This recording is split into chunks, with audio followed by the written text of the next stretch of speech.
Good morning, everyone.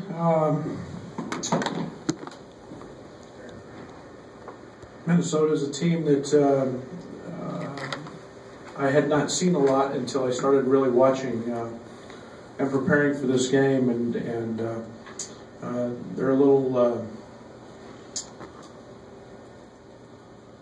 unique, maybe, in the fact that they're very, very big. Coffee plays a lot at the point, is having a phenomenal Big Ten campaign to this point, and then when you really stop and look at Jordan Murphy and the career he's put together, he moved into fourth all-time in the history of the Big Ten. He just passed a young man that plays for the Golden State Warriors and played at Michigan State that was a pretty good player. When you think that he's just passed him and he's got another 14, 15, 16, 20 games left in the season, it's pretty astonishing to pass Draymond that easy and that early. But they're a very, very good rebounding basketball team.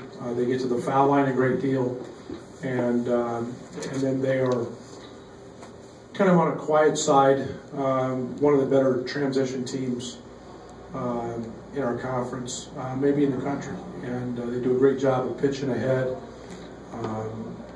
McBriar, a senior, is playing great of late, and so this is a team that has tremendous physical size. I like their two freshmen a lot that are fitting in nicely. You know, the Turo kid in the middle, and then Gabe is Kalshur is quietly having a very, very good freshman year. So this is a very good basketball team. Richard's doing a great job in terms of molding them when they don't have a true point. Washington kid's coming off the bench; he's playing better, but they're a team that hurts you the old-fashioned way. They just try to smash you on the boards, get to the foul line a bunch, and then make you shoot shots over a contested hand, and they're doing that very well this year.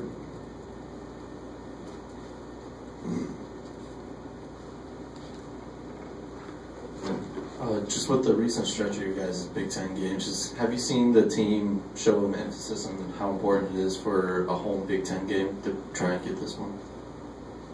Well, you know, we obviously lost the Ohio State game to the United Center, and so it's very difficult to play, you know, 4 games away from home. We try to put emphasis on every home game, and you know, that's for many years has been kind of the formula: win at home and try to go get as many as you can on the road, and so yeah, there's emphasis on that. We know we play better at home.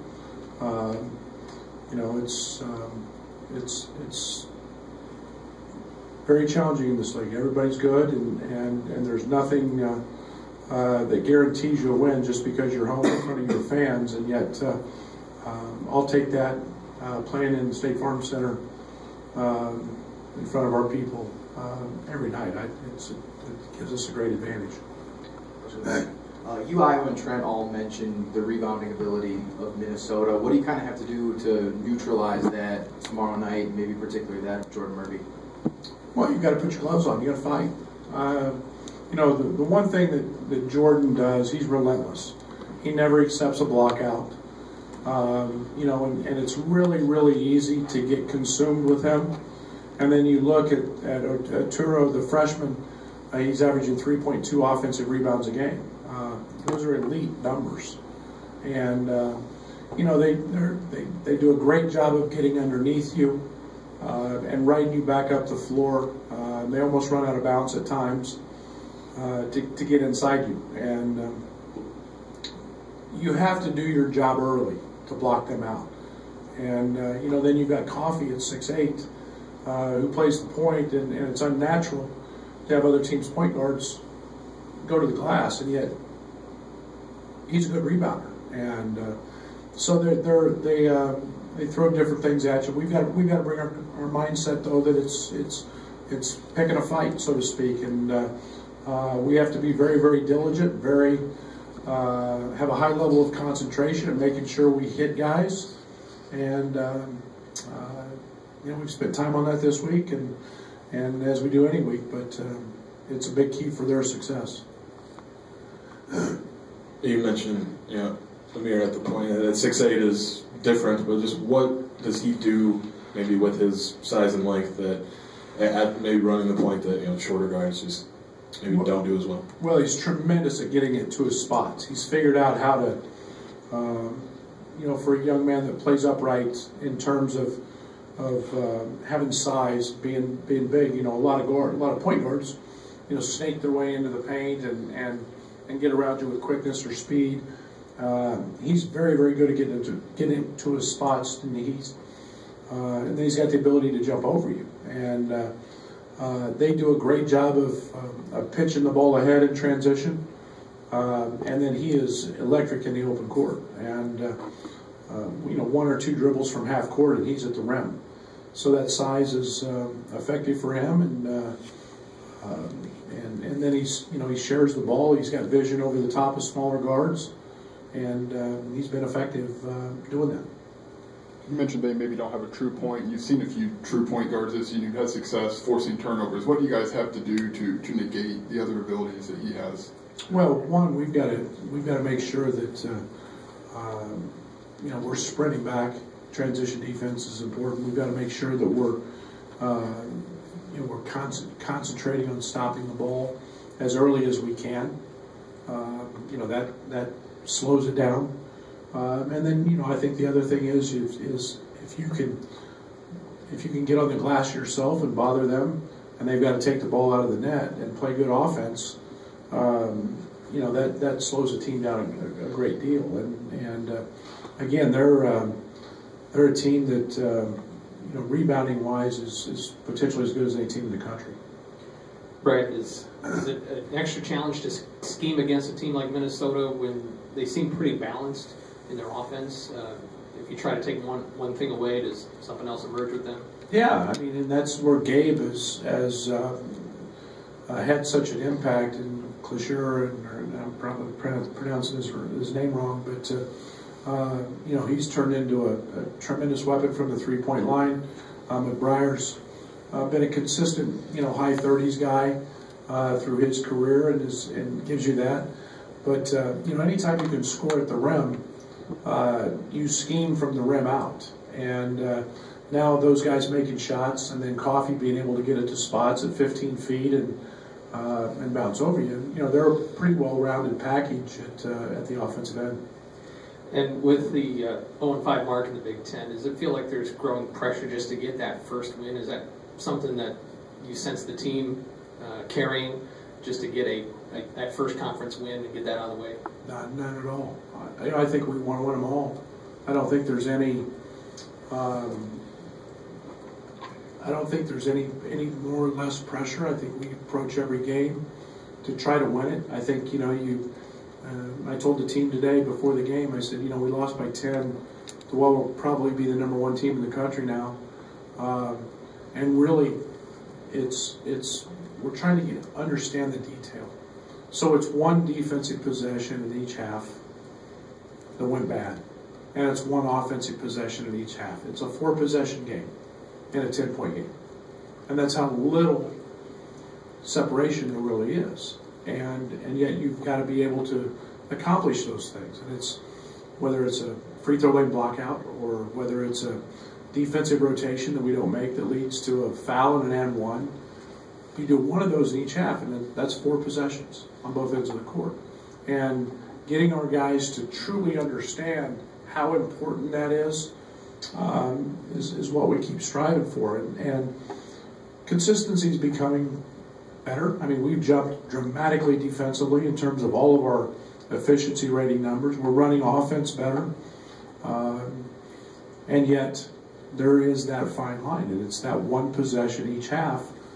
A communication error between Kipper and AJ, 2 veterans in transition, gives Charles Matthews a dunk.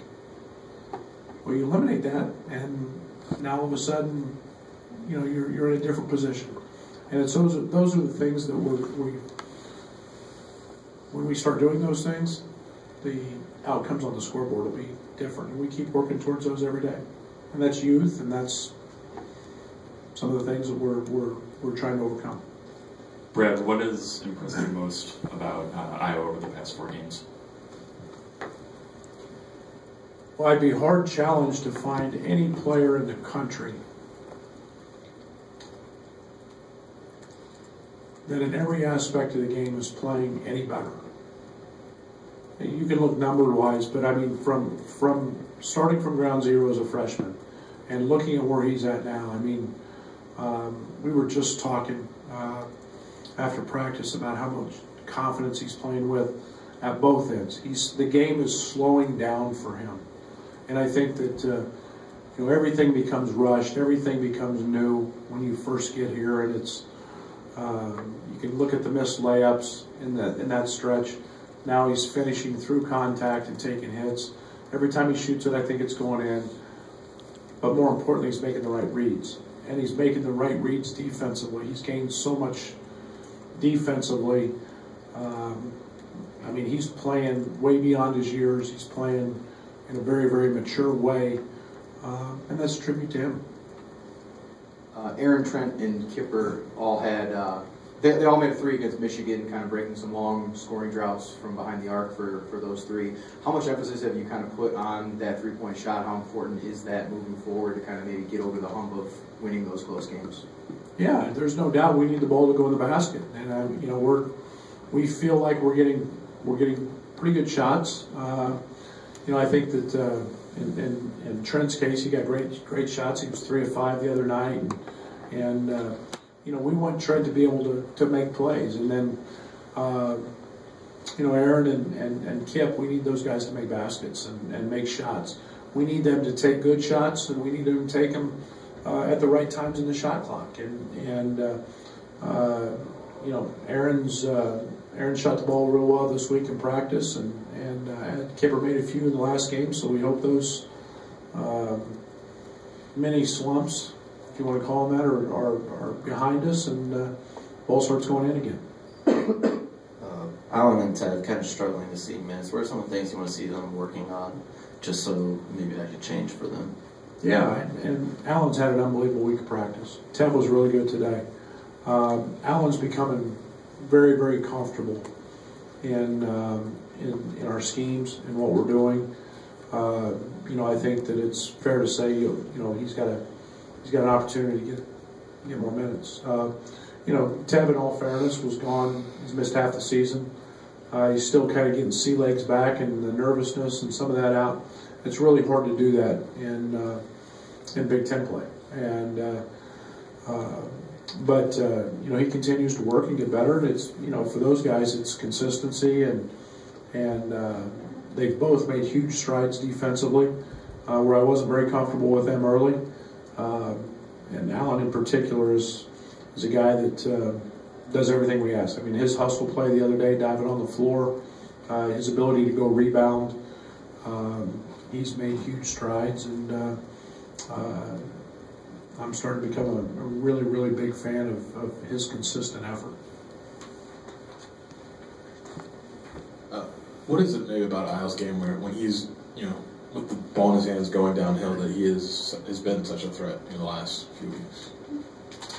Well, I think there are 2 things. I think one, he's figured out defensively how teams are playing him. I think when you see a lot of gap teams, we call them gap defense teams, they're always going to be at the elbows and they're always going to be at the blocks and creating that angle. He's done a much better job. And Io's not the most physical player. He's learned how to get guys into ball screens better. He's learned how to change pace to keep guys off balance that are actually guarding him. He's done a great job of keeping guys on his hip and absorbing contact, and that's not easy to do. But I think his confidence level handling it, just as seeing the court, seeing the game slow down, so his natural instincts take over in those cases. But we talk about that unless you really played the game and understand how it has to slow down mentally for you to be really effective. that's probably the biggest key, and that's just coming from confidence and experience. Along the same lines as Alan and Tevin, we haven't seen much of Samba for a few games. Is that something that you need to see more of him, or is that a product of Adonis starting to get more comfortable coming back? Maybe a little of both. Maybe matchups. I think that I go back to the same thing I've said for some time with Samba. It's been it's tougher for him because he wasn't here. He's still playing catch up. He's still understanding there's certain situations I don't feel as comfortable with him in as I do AD, and yet today he was really, really good in practice, and really gives me puts a smile on my face when I see him impacting the game with his athleticism and his shot blocking and catching balls at the rim and dunking them, and those are things that in small doses he's doing a great job of. Coach, you're playing a pretty difficult schedule. Do you feel, kind of especially towards the early part of the season, did that kind of prepare you now and the team mentally and physically for kind of what's to come in the Big Ten? Well, there's no doubt our schedule's been one of the toughest in school history. It's one of the toughest in the country this year. I think that there's a yes and no to that answer. I think that we've seen just about everything. I think we've seen pros. We've seen, arguably we've seen now the top two teams in the country in Michigan and Gonzaga. We've seen big physical. But I think on the other hand, there's some advantage to staying at home, playing some games that you, especially with a young team, that you gain some confidence. You get to see guys in maybe a less stressful situation, and they gain confidence in that. So there's some give and take with that. I've said it many times. We're going to try to play the best schedule we can every year, and the Big Ten provides that with 20 conference games. But I'm proud of this team because we have played a tough schedule. We got to find that one or two possessions or three or four possessions, whatever it is, that gets us over the hump, and then it will really pay off for us. You've had a similar start to conference play last year and then also at Oklahoma State. I mean, obviously three different teams. Were there any similarities that you can draw between those three seasons? Yeah, the other teams were really good. You look at the Oklahoma State year and who we played and where we played them. We really had one bad loss, and that was Kansas State at home, and then we made the change.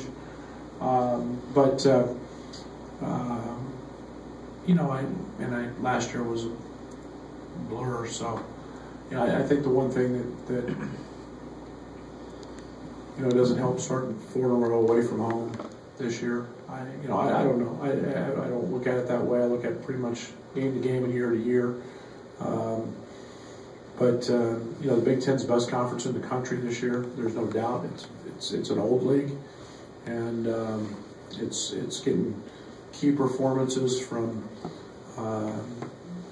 Michigan, the Michigan States, and they're playing great. But there's no easy night, and winning is really hard. And I hope you ask me that question when we win 9 out of 10 like we did at Oklahoma State, or we get going again, when it's reversed. And that's, but I think I don't think there's any real parallel to it. I think it's coincidental more than anything, and being early and building a program. Brad, Trent talked a little bit about how Minnesota's like the second fastest team in the conference behind Michigan State. How do you combat that? Knowing your styles, you kind of want to speed teams up sometime and turn them over. Yeah, but I think that there's ways to do that and be effective. I think playing great offense slows a team down. You look at if you look at the Minnesota losses, and you look at the statistics behind why they've lost. Most teams have run really good offense. There's been a certain tempo that they've played with that have kept them kept points down, kept rebounds down, kept fouls down. Your best defense sometimes can be your offense, and that's something we've talked a lot about. Yes, we have to get opportunities in transition. That's who we are. and you've got to make shots, and you do that, and then you start to put a little pressure on them to have to execute as well. And then it's hard, much harder to run when we run good offense and they're getting the ball out of the net than maybe casting up threes with 17 on the shot clock and long rebounds, and that's when they really punish you. Just how do you feel your team's coming along in the half-court offense? Trent mentioned some of the struggles has been not getting the ball to the third side as much. So how do you feel everyone's just coming along with that?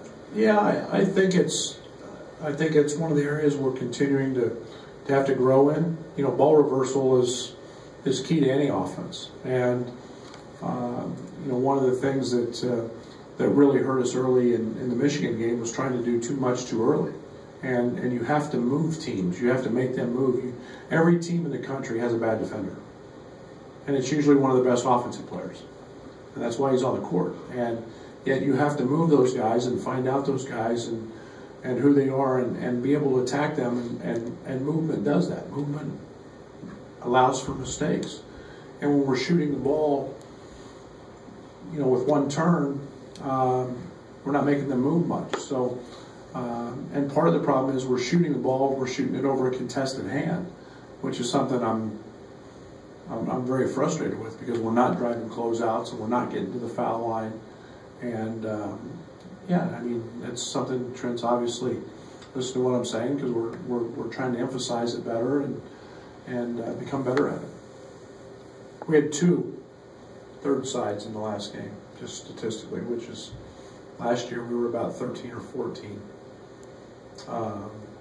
times a game where we got it reversed. Those are pretty big, pretty significant numbers. Thank you. Thanks, guys.